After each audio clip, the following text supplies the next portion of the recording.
But yeah, this is Art Viewing Adventures hosted by the Community Living Campaign. I'm Rodney Paul, and I'm joined once again by my good friend Rob Tatt.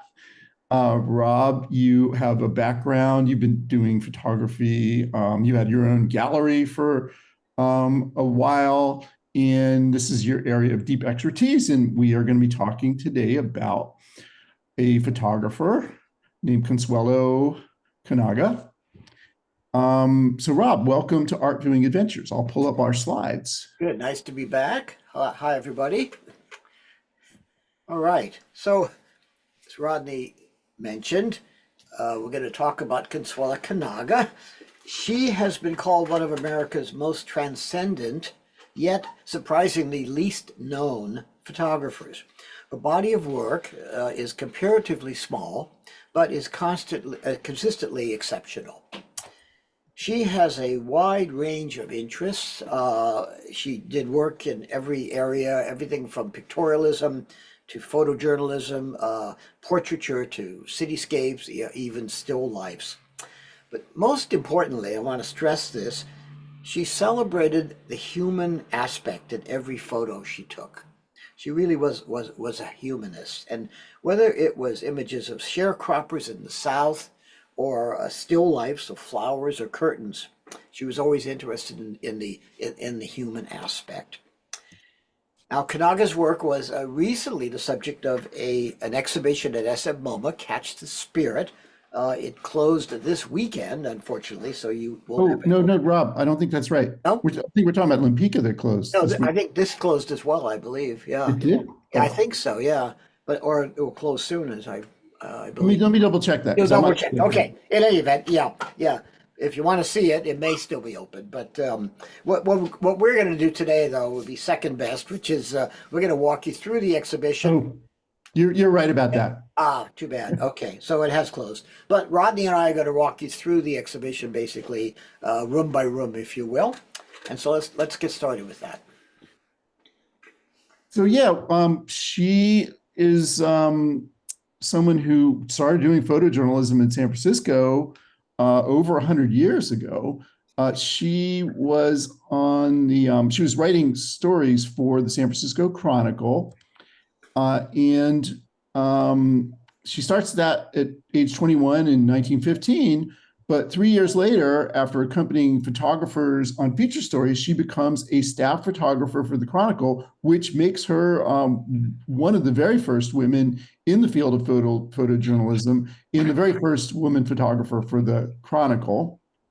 And she often shot scenes of urban life, as well as images that showed economic and racial inequality in the city. And we'll see later on that she takes a real interest in inequality, in also what's going on with racial progress. So that'll be a big theme of hers. But these are scenes taken in San Francisco. Rob, I think in this one, we're probably looking at Chinatown, right? Yeah, definitely. Yeah. The Chinese lettering here. Right, the signs that you'd always see posted on the walls. Mm-hmm. And I'd love to hear thoughts on what people think this evokes. To me, there's a kind of a mystery, like who is this person? Where are they going? It's kind of this little alley, a little unknown world. She does that in 1920.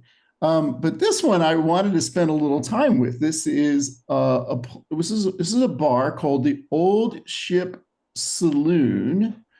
Back in 1920, it was a hotel and restaurant. It's at Battery and Pacific Streets. And I'm using the present tense because it's still there. And I had been to this bar before, but I decided, it's such a cool picture of it from 1920. I decided to go back. I actually did ride this bike there. And I had this scotch in the Old Ship Saloon. This is Paul, the bartender. I asked Paul if he knew about the photograph that was hanging at SFMOMA, and he did not. But just kind of neat. And then I end up having this drink, and the guy sits down next to me, and it turns out to be another San Francisco city guide who Rob and I both know. And he told me this, it says 1851 here. This is actually the oldest bar in San Francisco. So if I were to give you guys a homework assignment, it would be to go to the old ship saloon and maybe have some food or have a beverage there and check this place out. It's pretty cool. And let's just go back to that photograph again. Rob, what do you like about this photograph? What strikes you about it?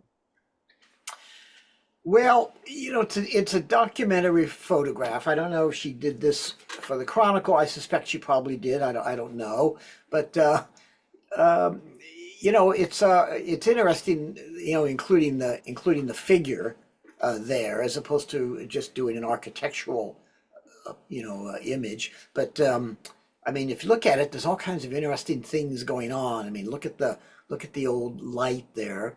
I don't know if that's a street light or if it's a light on the building. Also interesting, when you compare the two pictures, you can see the earthquake retrofitting of the building. Uh, Oh, Over the windows, the green. I'm talking about oh yeah, no, here in the new one. the new Okay. picture. Yeah, yeah. Yeah. It was a unreinforced brick building, I suppose, but very typical of the buildings of the time. And now this is, of course, a very nice neighborhood. It's all being it's the what do they call it? Jackson Square neighborhood, which is really having a revival now. And so interesting, very interesting. View of the past, the old San Francisco. Yeah, yeah. So, I think it's cool that she does that. Here is another one of her San Francisco photographs. Why don't you talk to us about this one, Rob? Yeah, so here you see her becoming even more artistic, if you will, in the way she's seeing the scene. It's probably still a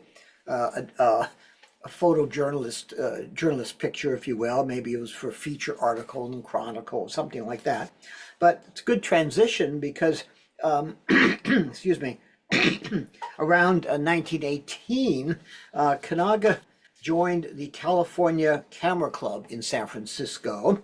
And this was a club, an organization that was started by many of the emerging photographers, California photographers, many of whom later became very well known. And amongst them was Dorothea Lange, a name I'm sure you all know. And she encouraged Kanaga to pursue photography as fine art. Now, it's important to note that at this time in the 20s, really photography was just transitioning from being really more of a documentary medium into a fine art medium. Slide, please. So at the club, Kanaga had access to books and journals about photography. And this was the one that she was particularly influenced by, Camera Work, which was the first journal ever published to show fine art photography, which, as I mentioned, was a kind of a new thing at this point. It was published by the famous photographer Alfred Stieglitz. And later on, when Kanaga went to New York City, she was able to meet Stieglitz, and he further encouraged her work. Slide. And here's a picture that she did of him at Lake George, which was his retreat in upper New York State, I believe. And so subsequently they became very good friends. But he was a big influence on her, as he was on many photographers, encouraging them to use the medium to create art. Slide. So the next section of the exhibition is this photography in the American scene. And in the 1920s, Kanaga moved to New York City for the first time. She was to return again later in her career. And there she trained her camera on the architectural grandeur of the rapidly changing metropolis. And here's a beautiful, moody photograph of New York, 1924. Slide. Now here's a rather abstract image. what is this? Anybody figure out what this is? Or Yeah, why she what are we looking photographed it? at? Yeah. Either feel free to either unmute or throw ideas into chat. Creatures on a Rooftop is the title. They look like cats or ghosts to me, but Ghosts. Yeah. Yeah, I like that. Why do you think she photographed it? I like, I think it's probably clear that we're looking at some objects on a roof, Mhm. but she's got these clouds in the background that really make those holes pop out, and we can't help thinking that they look like eyes, right? Yeah. And of course, her title alludes to that: creatures on a rooftop. Yeah. It's some kind of a stove, not a stovepipe, but yeah, Some kind of vent. a vent. Yeah, exactly. Yeah, you could see the wire reinforcements on it, etc. But it makes for an intriguing picture, like you say, because of the silhouette aspect. Slide. And Sarah says, "Getting ready for Halloween." That's a good one. Yeah. Yeah, Okay. trick or treat. Creatures. Okay. Any other comments? I'll just note that, like, just the black contrast, she really gets this black to be very solid. And so that gives us this contrast. If you and I took this photograph, I don't know if we'd have the sense to do what she did, but she brings this drama to her images. Yeah, and she one of the techniques that she learned from working with the fine art photographers, the emerging fine art photographers, was the idea of dodging and burning, which is a way to in the darkroom lighten and darken the parts of the image selectively. So you could see how she's done that to enhance the silhouette effect here. All right, let's change slide, please. Here's another interesting a piece from her second time in New York, 1930s. And she while she worked in a variety of different styles and genres throughout her career, she often emphasized the camera's ability to record precise details, and you see that coming up in all of her images. Slide. Here's a wonderful example of it from again from New York, from later work. I love this picture. I think this is really interesting, looking through the window pane. Would that be a very hard thing to do, to get it to, first of all, there's no reflection on the glass, Right. so she's really, we all try to take pictures like this with our phones, and they don't usually turn out as wonderful as this one does. Yeah, and again, you notice how it's mostly gray. There's hardly Yeah. any whites in it at all. So I mean, she with her printing, I think she's altered that and made it more moody, if you will, and enhanced and really brought the background and the foreground and the window panes are kind of in the same tonality. So that's creates a mood. And the grid's kind of amazing. Yes, there's lines and grids everywhere. So yeah. So okay, well, slide please. After living in New York for a few years, Kanaga returns to the Bay Area in 1930, and where she again immerses herself in the local arts community. In June 1932, this photograph, I'm sorry, I beg your pardon. I'm sorry, I skipped a section here. Let me go back to the one we're looking at. It's to point out that in addition to her architectural photographs, she was very interested always in photographing people, and particularly documenting the plight of the poor and the less advantaged. And we'll see that theme develop very strongly in her career as we go on. Okay, now slide, please. Okay, this is what I jumped ahead at a minute ago. So upon her return to San Francisco, she immersed herself again in her in the Bay Area arts scene, and in June 1932, This photograph was included in the first ever exhibition of photographs to be held at the De Young Museum. The exhibition was called A Show of Hands, and at a time when what was then called race mixing terrified many people, this photograph of Kanaga's intertwined hands, black and white hands and fingers, was a strong political statement. Any thoughts about this? Yeah, I want to encourage people in the audience to share what you think of this image, why this would be a central image in the De Young exhibition at that time. I think Go ahead, Sherry. absolutely beautiful and touching. And it reminds me of when my son was in kindergarten and two little kids, a white kid and a black kid, were holding hands, and one of them noticed for the first time that it was different. It was like, oh, it was just the innocence of children. And I love the shadings in the hand, because even the fingers on the bottom of the black hand are lighter than the top of the hand. And it's just a beautiful image emotionally and just visually.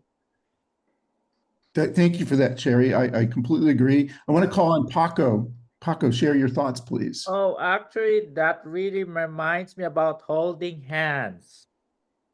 Yeah, they're holding hands.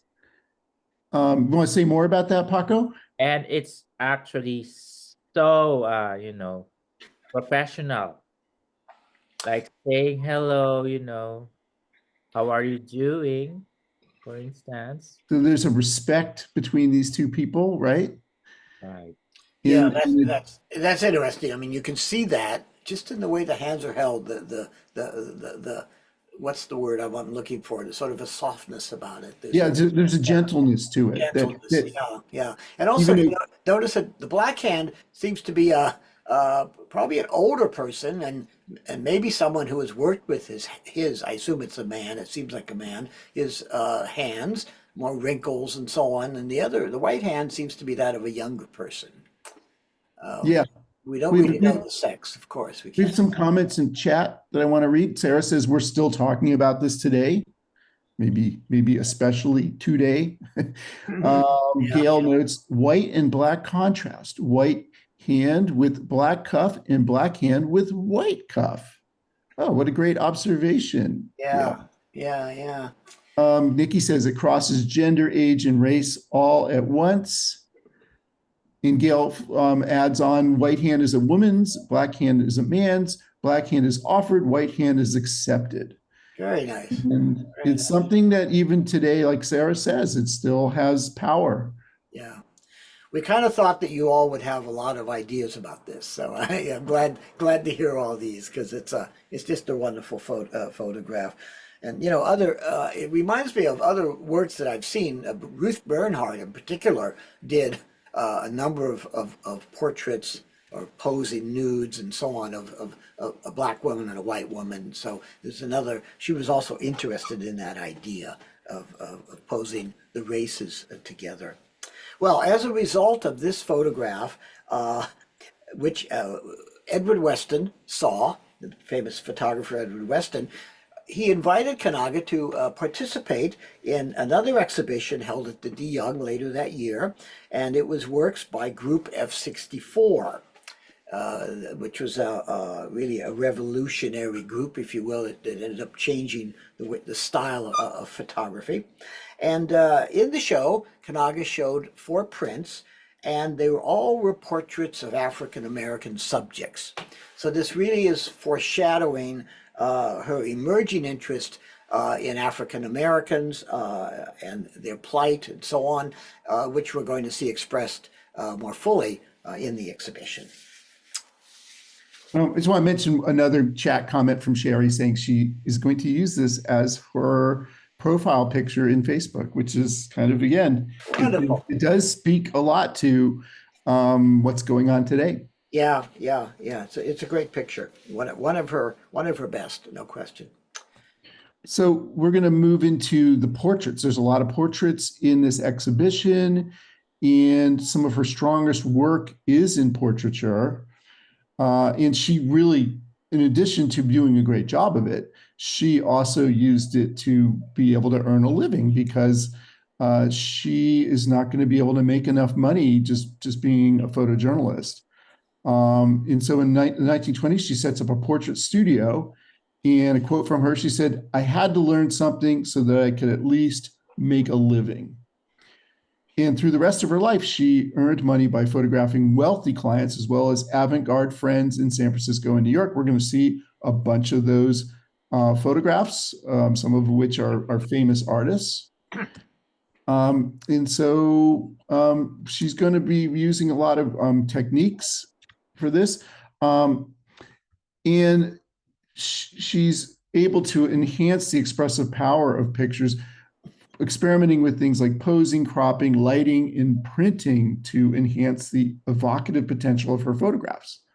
So yeah, so take a look at these. These are interesting when you look at them, just in terms of the way she sees her subject, the posing. As Rodney was saying, the use of dark and light, again, the dodging and burning, bringing out light parts, darkening other parts for effect. So yeah, we've got like the darkness in the corner here, and then the lightness on the face. These are darkroom techniques that other F-64 photographers are also working with. We see that here. Right. But also just the pose though. Look at the way she sees the subject. And yeah, so the cropping is really interesting too, right? Yeah, absolutely. Yeah. We put these three together so you can see that similarity. So like other modernist photographers, such as her mentor, Alfred Stieglitz, she often composed pictures for dramatic effect and printed with increased contrast of shadow and highlights. We see that. And then we see this in some of her other portraits. This one, I think this one's really extraordinary. You know, this woman's face framed by the black. And that would almost certainly be done with dodging and burning in the printing process. And then we have this one, Frances with Flower, which has this incredible contrasts. And love to hear what folks think of this. It brings us back to her interest in African Americans and the representation of Blackness. But what do you? This is a very famous photograph of hers. What are your thoughts, folks in the audience?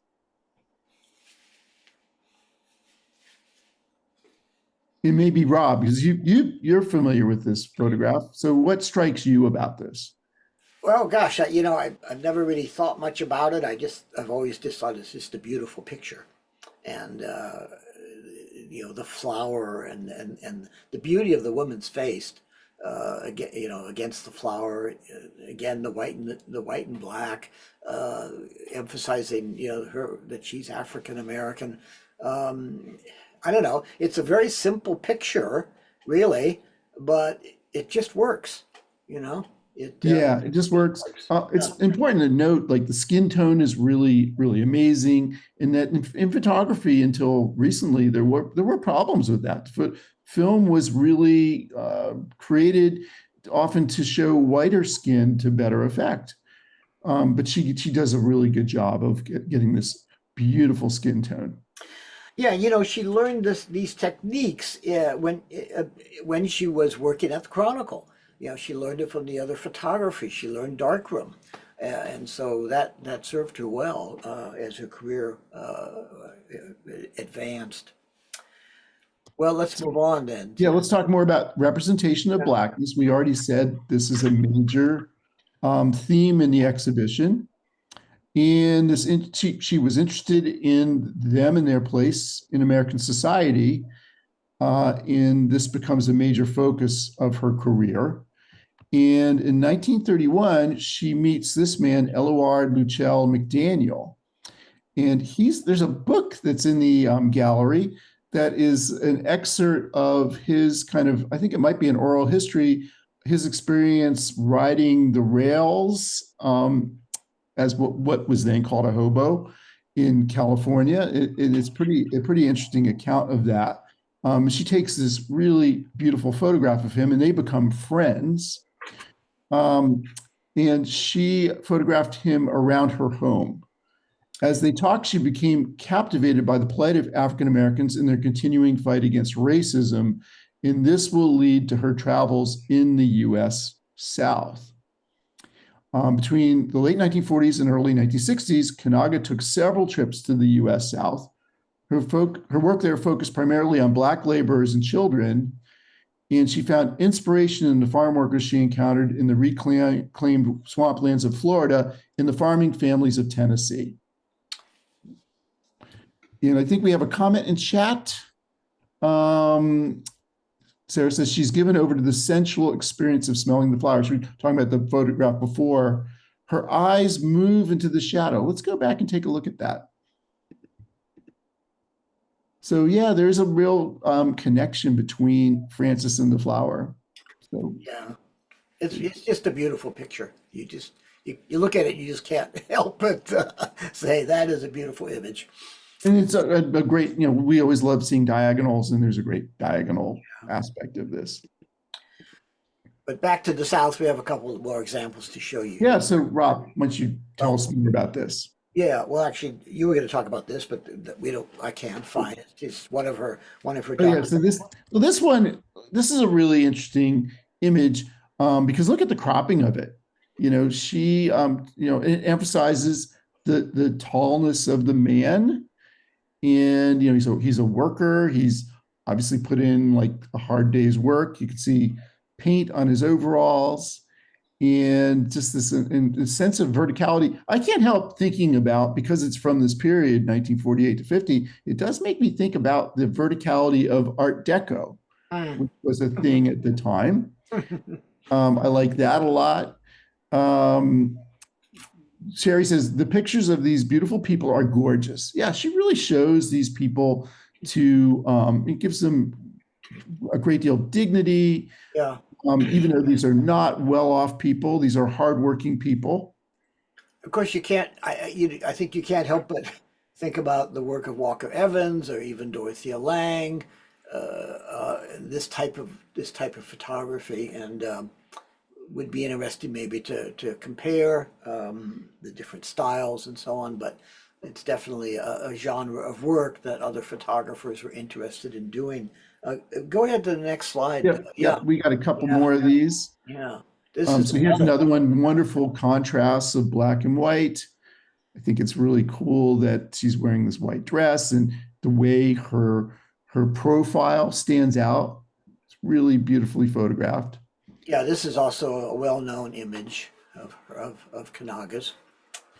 About the previous image, Sherry says the way she cropped this worker looks like he had to stoop a little to fit in the frame.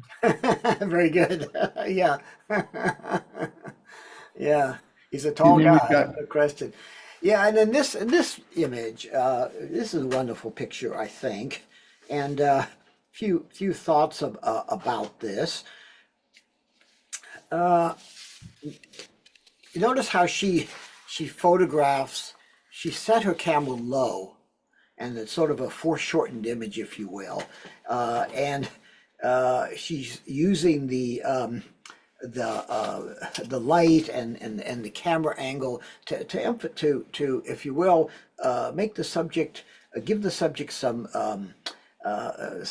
sense of importance. And this was something that she often did. She'd move in close and to try to individualize her subjects a little bit more. She wanted to give poor people that she's photographing here a sense of dignity and a sense of strength despite their hardship. And an interesting point here was that unlike many other photographers who photographed similar agricultural workers, she always gave her photographs, she always titled them with the name of the subject, because she didn't want them to just be stereotypes of the person. So I think this is a very powerful picture. Yeah, and we have a question. Paco, go ahead and unmute, share your thoughts. Actually, that lady looks so stunning. She Doesn't does she? look stunning. Yeah, Yeah. she does. She does. What, like, if I was wondering if like folks would like, what would we maybe guess about her without knowing it? And we don't really know specifically about her, but I'm wondering, she seems like a matriarch to me, like someone who's the head of a family, Mhm. someone who's worked hard to protect her children and grandchildren. And I bet you she's a really good cook. We don't know any of these things. I'm just kind of looking at it, but you just get the sense of she looks kind of tired, but maybe because she's really put in, Sherry says honest, hardworking, like she's really given it everything she has. Yeah, she's got dirt on her dress, I mean, she's a hard worker, Yeah. And she's resting, here she is resting at the end of the day or taking a break, whatever. But yeah, she looks like a wonderful woman that you'd like to meet and talk to. Do you think there's a lot of dodging and burning in an image like this too, like to get the whiteness of that dress? Yeah, probably. Yeah, probably. Yeah. But in any event, you see this. The reason we're showing this is this idea that how she's showing the dignity of the person, trying to convey that. So Yeah. yeah, let's change slides. Yeah. This is Kanaga's most famous photograph, and I'm sure most of you have seen it. She made it while she was visiting Maitland, Florida in 1950, and the picture was made famous because it was included in Edward Steichen's landmark photography exhibition called The Family of Man, which was mounted at the Museum of Modern Art in New York City in 1955. And Steichen paired each of the pictures in the exhibition with a phrase, and in this case, the phrase came from the Bible, the book of Proverbs. She is a tree of life to them that lay hold upon her. Slide. Now here's the catalog of the Family of Man. And a personal note here, when I was, maybe 10 years old, this exhibition toured the country and then toured the world after that for many, many years. And my father took me to see it at the De Young Museum. And this was my first fascination with photography, which of course has lasted me my whole life. But this was what first got me interested, first spark. And I had a catalog very much like this one, which I looked at over and over and over till it was ragged, as is this one. It's been very well read and loved, it looks like. Slide. And here is a picture from the exhibition at SFMOMA, where you see the photograph along with the full-page reproduction in the catalog.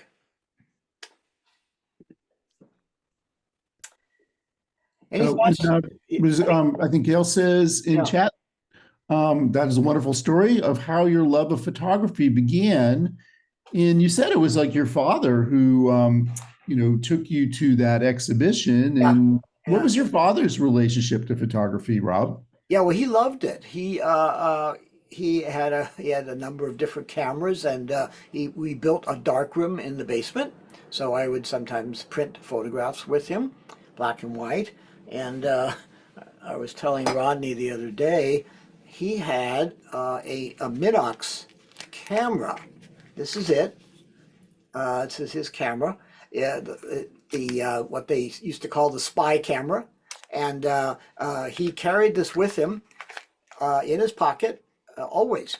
And so long before all of us had a camera in our pockets as we do now, my dad did, and he took photographs all the time at work and things he saw. So it was he had a love of photography as well.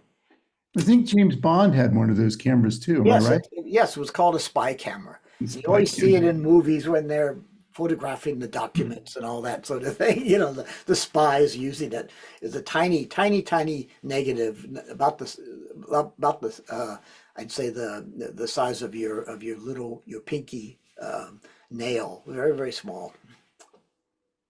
So it's very hard to, you need special printing equipment, I would Yeah, imagine. yes, you had to send it to the Minox processing. They Or would process. to Langley and the CIA or something. Yeah, exactly. That's right. But the photographs were amazing. I still have a lot of them. They're very sharp. It was a wonderful lens, incredible lens. So, Oh, and Roger Underhill says, I still have a Minox too. So there, yeah, so that's great. maybe you guys are all spies. I don't know. Yeah. So All yeah. right. Yeah. Well, let's move on if there's no other comments. Yeah. So what we're looking at here are magazines that were associated with the American left, because she does start really paying attention to not just the plight of African Americans, but also the broader social movement. And she gets involved with the worker photography movement. So she's going to be taking photographs that kind of support what's going on with labor rights, and she'll be doing things that are going to be used by these magazines. Here's a cover of the Labor Defender, and these are people demonstrating for the Scottsboro boys, who were 9 boys falsely accused of, I think it was a murder, and a big major focus of people and to protect them. So it kind of the two movements coming together, labor rights and civil rights. And then here we've got a couple of photographs from labor movement events. This is the May Day Parade at Union Square in 1937. And in the same year, the Labor Day Parade at Union Square. So these are big labor events. And the worker photography movement sought to support laborers' organizing efforts and to showcase the lives, issues, and experiences of working class people during the Great Depression. And after locating to New York for the 3rd time in 1935, Kanaga made photographs for these publications. And she also became involved with what was called the Photo League, which is a group of leftist concerned photographers, and just did many of these photographs. This one in particular, Rob and I were talking about this image, how the diagonals of this really make it a very powerful image. Yeah, that's it's a kind of a rule of composition that when you put things on the diagonal, you heighten the energy of the image, and you really see that going on here. And Rodney was pointing out that having the buildings behind is so important to it. It would be a very different picture if it was just sky behind. It would probably monumentalize these subjects even more. But I think it's a wonderful picture, and we should be mentioned really that that her interest in the labor movement and the worker movement, if you will, really stemmed out. It was an extension of her interest in African Americans. So she was very interested in the plight of be it poor people or labor unions or whatever. She that was kind of a theme that went through her whole career. I like the way that people are so close together in this photograph, and they're like touching each other, they're supporting each other. It shows the camaraderie of the labor movement at that time. And I think they did a lot of amazing things for this country. That one of the things that has led to the inequality we have today is the demise of the labor movement. Yeah. Now, and I think it's a wonderful example. What I said at the beginning is that she's not a well-known photographer. Her body of work is relatively small, and yet we've seen just some wonderful images as we've gone through today, and you can see why she is thought of. But I bet half of you have never heard of her. She's not a well-known name, but you can see the wonderful work that she did. Yeah, I've got to admit, I hadn't heard of her before this exhibition. Yeah. Thoughts about this picture? Composition or the power of it? I do have just a detail. There's 5 men, 1 woman, and the 2 sides in the middle, the men have hats.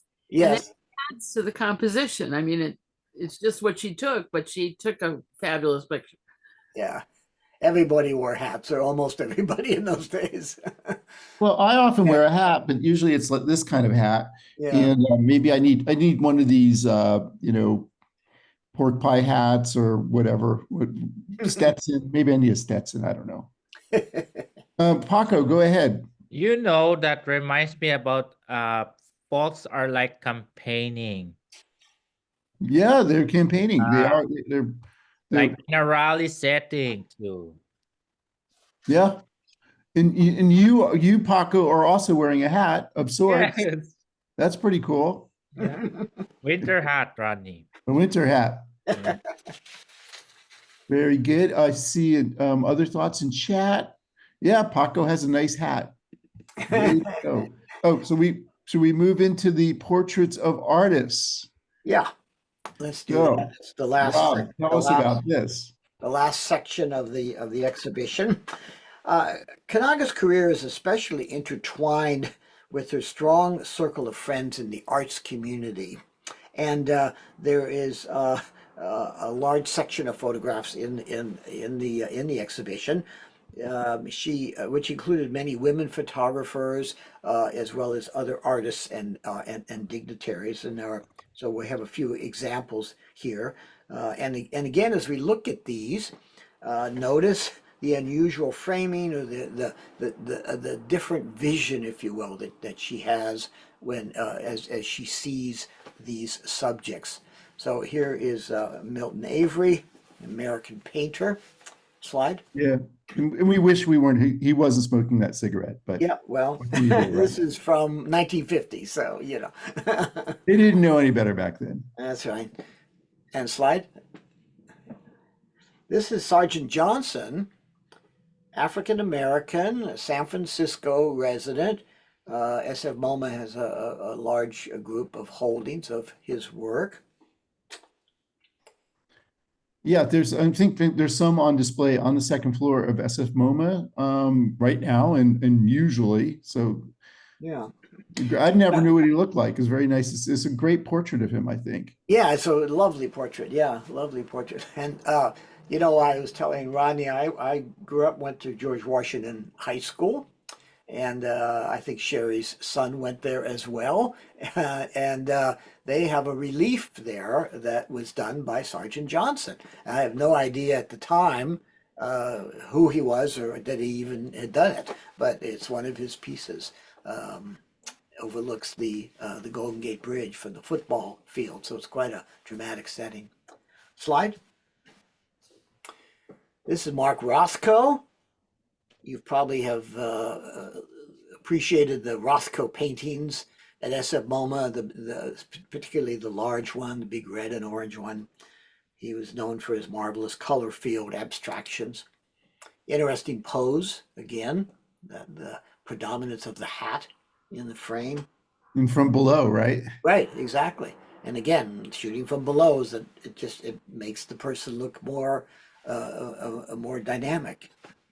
We need to be doing more of that with these iPhone photographs that we all take, you know. Yeah.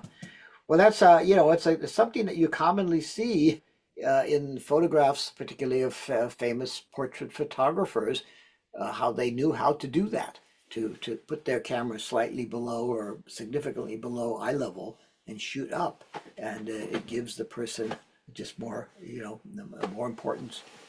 Slide. We have a question from Paco, or a thought. Go ahead, Paco. By the way, you know what, Rodney?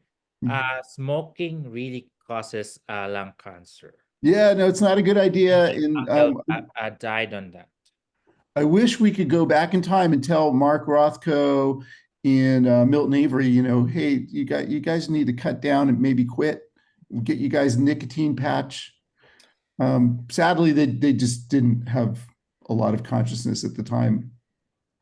No, they didn't, and you know, almost everybody smoked in the 50s. It was just the way it was. Let's go to the next slide. Yeah, next slide. Yeah, and this is Imogen Cunningham, of course, a very beloved San Francisco photographer, quite a character in her own right, and she was a personal friend of Kanaga's. And wonderful pose of hers. Very, I think what you'd call a what you call an environmental portrait, where she's probably seen her in her studio or something and just photographing her in her natural environment. So not, not a pose that you would tell the sitter to take. You wouldn't say do this. It's just what she did, and Kanaga captured it. Yeah, it must be for photographers to take photographs of other photographers. That must be a whole thing.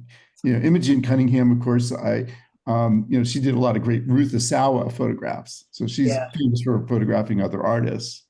Yeah, strong, one of the strong figures in San Francisco, the arts community for so many years. She lived here into her 90s, I believe, and photographed pretty much her whole life. Started, I think, when she was in her 20s, when her kids were small. So she had a long, long career of photography, and was very well ensconced in the San Francisco community.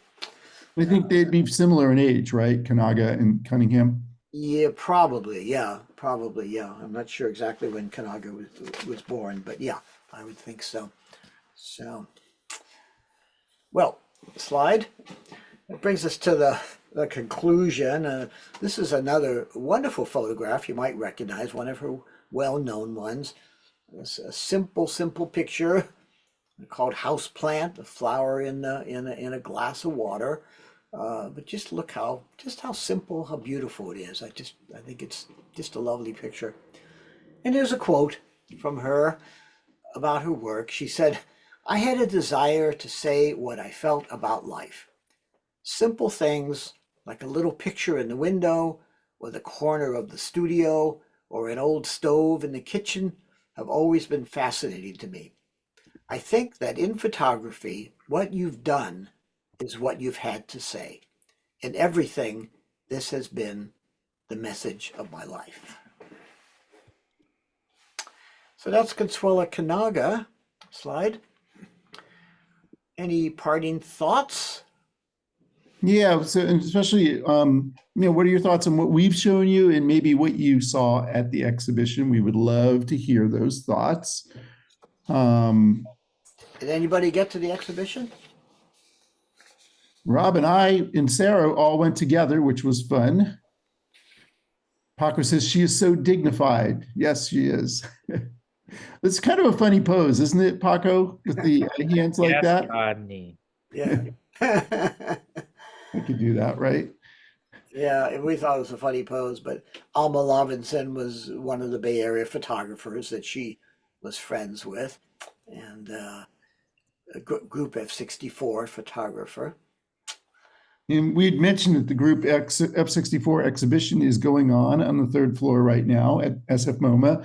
And I think there's a couple of Kanaga photographs in that. So you can still see her work on the wall. As we said earlier, this exhibition closed yesterday. Gail says her photos didn't do a lot for me, but I hadn't heard of her. And upon Googling her, I was blown away by her life story. Truly a woman born 100 years before her time. Like one of the pioneers, someone who I imagine broke the glass ceiling for other women to come after her. And also just an important part of the San Francisco arts community. Yeah, as you mentioned, she was one of the first women photojournalists working for a newspaper when she worked for the Chronicle. Very unusual. So she did, break barriers and forge new areas, no question. Sarah says, I do like the photograph of the youth where his hair is shielding much of his face. That was the one. Is that one of the ones? Let me see if I can find that. No, I'm not sure which one that is. I think I know. Give me a second to pull that up. What was your favorite photograph of the exhibition, Rob, if you don't mind my asking? Oh my gosh, I'm looking for that picture as well. You'll find it. I'm getting it. Yeah, okay, good. Well, gosh, I love, I'm looking back here. I mean, I do love She is a Tree of Life. I've always loved that picture, the one from the Family of Man. But also I love the hands. I think the hands is a very powerful picture. And I think this is what Sarah was referring to. Am I correct? The middle picture with, This person in the middle? yeah. Yes, yes, that's it. And I don't remember who that is. Do you remember? Oh, that's Klaus Kinski, clearly, right? Is it? I don't know. It looks a little bit like Klaus Kinski. Okay. That's who I thought of. But yeah, it's yeah, really a masterful portrait and an unusual one. I can't think of any other images I've seen that are quite like that one. Do you know who the other two people are? Because the one on the left looks familiar to me. The one on the right is another photographer, another artist. It's a woman. And I just know that because when we were in the gallery, the curator was walking through and telling people about this image over here. Rob, do you know who this is on the left? I'm just looking it up here in the catalog to see if I can find it. He looks The like other thing an you could actor, do, but I don't know if he just looks like someone or if I recognize him. you can search on images, you know. I think, let me see if we can pull this off. If I do a search on his image, Let's see here. this is the world we live in, you know, you can find things pretty easily now. So I'm doing something behind the scenes. We'll see if this works or not. See if I can get you an answer. I'm not finding it in the catalog, so Google Images is not telling us who that guy is. yeah. I thought the woman on the right, maybe we can figure out who she is. Oh, here we go. Wait a second. Is it in the catalog? Yeah, it's just the one on the left. It's only identified as Red Symes, red in quotes, a nickname, Symes, S-Y-M-E-S. No date on it. So Well, I'm going to see if I can figure out who the one is. The one in the middle is untitled, 1920s. And let's see, the woman on the right, find her.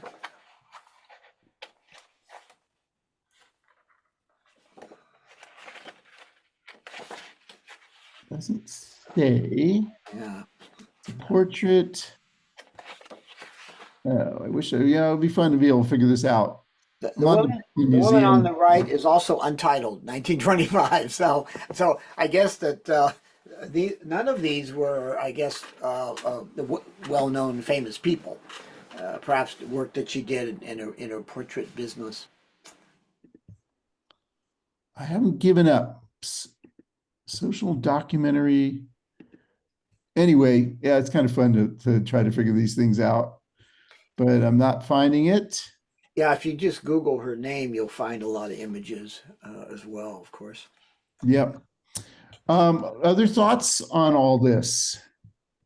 You see what else we have in chat. Sarah says, I would like to recommend The Bohemians, which is a fictionalized account of Dorothea Lange and Consuelo Menage. Oh, Consuelo Kanaga. Okay, Kanaga's in this book, The Bohemians. Didn't realize that. That does sound good. Yeah, I've read it, and Sarah and I were talking about it. It's a fictionalized story of Dorothea Lange and how she came to San Francisco, and then how she developed her career, etc. But it's all based on fact. It's a fictionalized telling of it, but it's basically all based on her real life and how she interacts with all these other figures. And Kanaga is probably in there. I don't remember, but read it a couple years ago. But yeah, it's a very good read. Well, yeah. So we recommend that and recommend getting to that F64 show. And Rob, I always enjoy talking to you about photography. Thank you so much for coming on the show and doing this program with me. Thanks. I enjoyed it well, and maybe we'll do something on F64 down the line. We'll see. Yeah, I think look for that. It's probably going to be June because I've got some travel plans that could make it a little difficult. Or maybe I can even squeeze this in May, maybe. But we do have coming up in 2 weeks. We've got a program on an exhibition currently at the Oakland Museum of California.